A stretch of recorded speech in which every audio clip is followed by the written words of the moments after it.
everyone, my name is May. Today's topic is how much confidence do you have in the electric vehicle market forecast?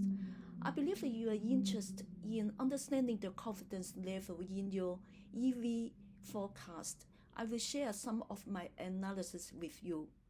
We will cover the key findings, market structure analysis, applicability of the supply and demand framework, and the confidence level of our forecast.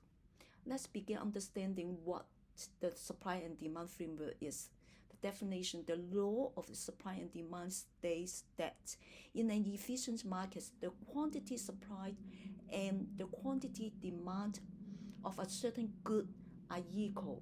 The price is determined at this equilibrium point.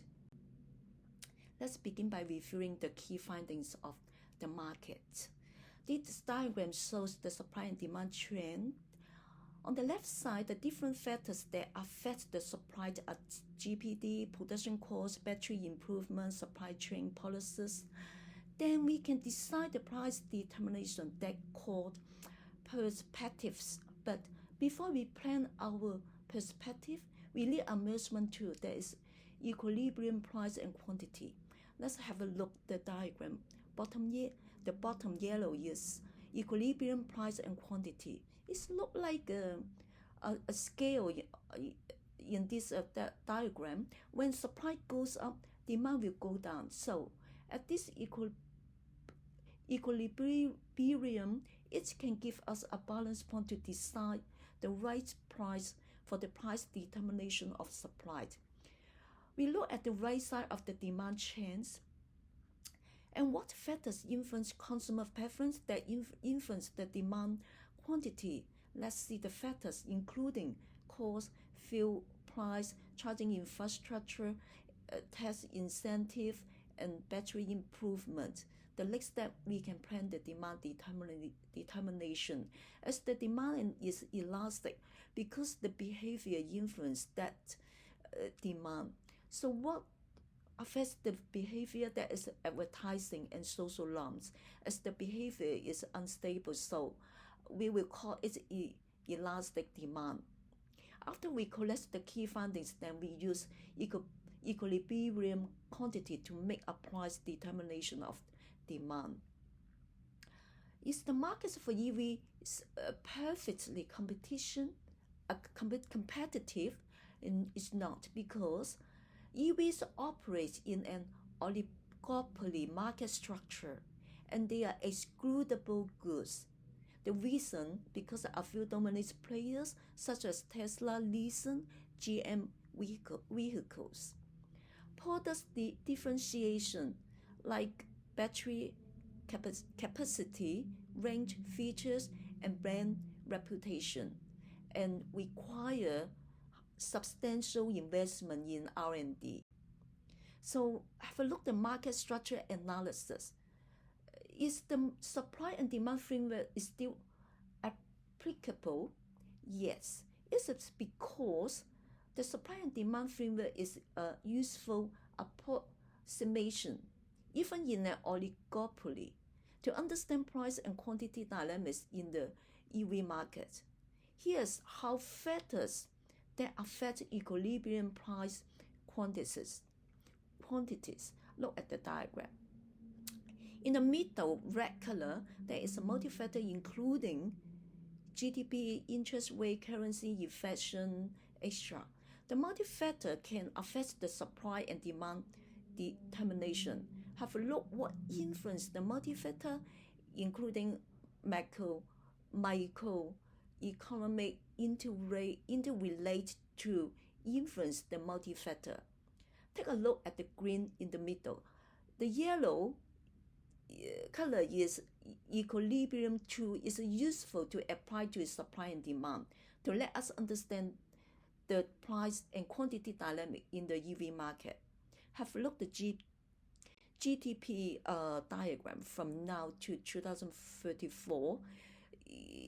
After building on equilibrium price and quantities, this bar chart offers insights into how economic growth in one of the largest electric vehicle markets may shape future trends in the industry.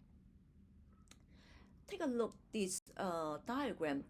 It shows the market's impact of a different elasticity levels.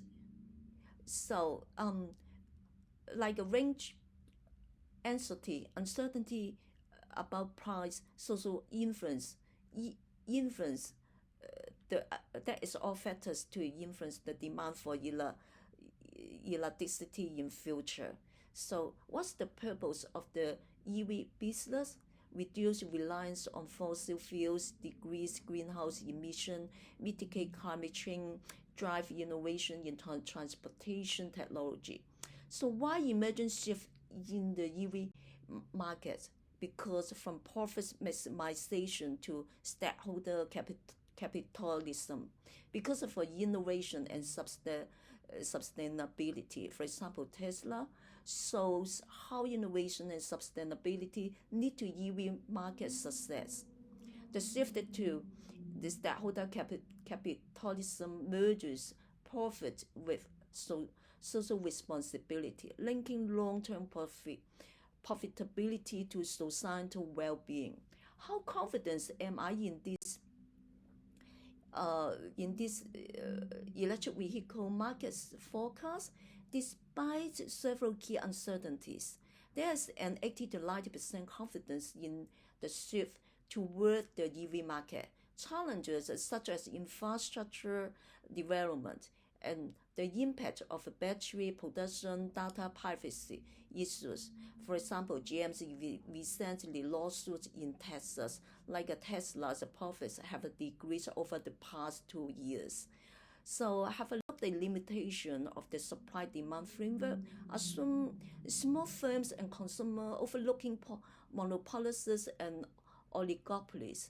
In a current for markets with externalities like pollution, emission, lacking of information, for example, moral hazards and behavioral factors are ignored.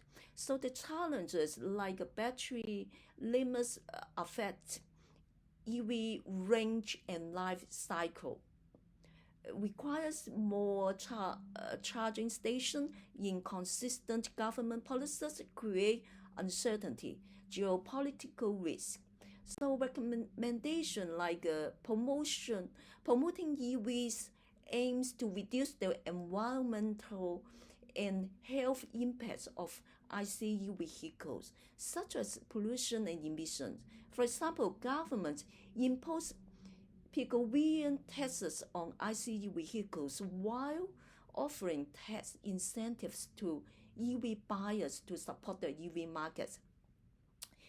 Improve battery technology, invest in scale economies and automation to reduce costs, offer tax incentives and rebates, and strengthen policies. So conclusion, the EV market is set to grow due to increasing demand for sustainability, supportive policies, and technology advance, while competition is shaping pricing and consumer behavior. The expansion in EV adoption is expected to raise equilibrium quantities. Although prices may stabilize or slightly decrease due to economies of scale, significant drops are unlikely if demand becomes less elastic, leading to broader EV adoption and shift towards sustainable transportation. Thank you to watch my presentation.